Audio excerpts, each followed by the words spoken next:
Hi, we're Large with Latitude. I'm Lucas. I'm Mel. And we've traveled to 48 states over the last 8 years. And by far, one of our favorite places in this country is Idaho. And actually, Visit Idaho reached out to us to share our experience in Southeast Idaho. Stick around because we're going to talk about where to stay, where to eat, what activities and experiences to have with your family, and some places to go outdoors and see wildlife.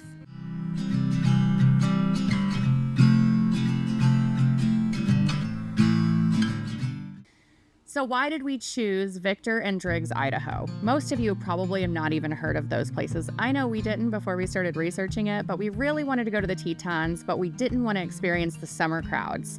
So we thought, let's look on the other side of the Tetons, because the Tetons is a mountain range and there's two sides to it. Well, we consider this the quiet side of the Tetons, and it really lives up to that statement. We loved the towns of Victor and Driggs. They're your perfect little small town. They have farmers markets and summer concert series and great restaurants and cafes, but also tons of outdoor activities. So we really think that overall, it's an awesome place for families to go and visit. One of the best places is actually Moose Creek Ranch. It's right before you get to the Wyoming border. And they had it all. They had e-bike rentals, horseback riding, and a wonderful common area. Like a lodge. Like a lodge, yeah, that's a good word for it.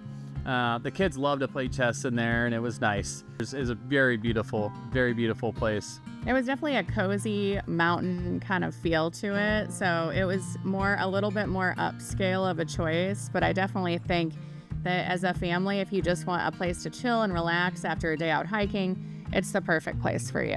There's actually 2 other campgrounds in the area that we should mention that are also convenient and close to Victor and Driggs, Idaho, and that's Teton Valley Resort and also Teton's Peaks RV Park.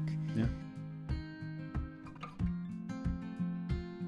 When you go to Southeast Idaho, you really do have to go to Driggs and float the Teton River. It is a nice place to have a float trip. We did it on our stand-up paddle boards. We noticed there's a couple great places to put in at Bates Bridge and Big Eddy.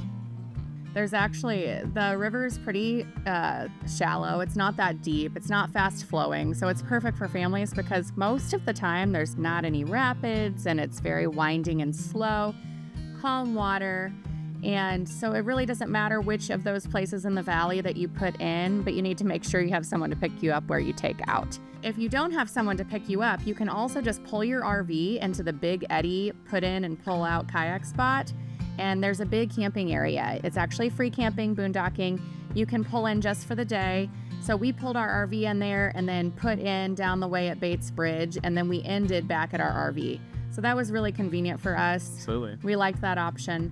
But the star of the show for the Teton River is the moose. Some people go their whole life waiting to see a moose in real life, and we saw 3 during our time on the Teton River. 3 different moose sightings. That was wild. So that was really cool. And you also have the opportunity to see them right there next to the campsites at Big Eddy. So very cool. We also enjoy hiking as a family. We don't like really long, strenuous hikes, but we're kind of past having really short hikes. So there were a few really great options for us on this side of the Tetons. There's also some really great longer hikes if you're into that sort of thing that take you really far up into the Tetons. But we just did the Mill Creek Trail. It was 4 miles, moderate, but it took us through wildflower meadows, and we got up to the top and we had views like Teton views where we were really close up there. It was a very pleasant hike. I only think we saw one other person the whole time we were hiking. It was wonderful, and half of it was in the shade, half of it was not. So bring water, bring bug spray, that sort of thing. Also, the Sheep Bridge Trail. The Sheep Bridge Trail is 4.5 miles, and it's considered easy. I've also read online that it's good for families. And then the Darby Canyon Wind Cave Trail. This one was on our list and we didn't get to do it. And I'm super sad, so I know we'll be back to Victor and Driggs. Plus, we always need to leave something to come back for. So we don't make sure we don't do everything. We can't do everything. We got to go back. Another item we did in the area was biking. Well, we cheat. We e-bike. Yeah. So in the area, there's actually what they called rails to trails, where they have old abandoned railroad tracks. They turn into walking, biking trails. We did the Ashton to Teutonia Trail, where on that route, we didn't do the whole thing, but on that route was this big, large bridge. I'm sure I'll show some pictures here.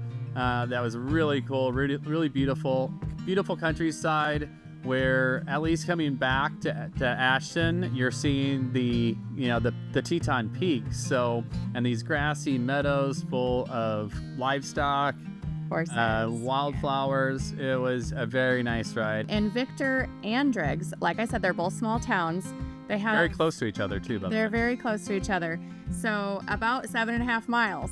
And Victor, you need to check out the concerts. I believe it was Thursday night concert series in the summertime, but it was so relaxing after a day of hiking to just grab a blanket, stop and get, we got huckleberry shakes, I think there, nice. Right near the concert series. We laid our blanket out and we just listened to music outside. There's nothing better in the summertime.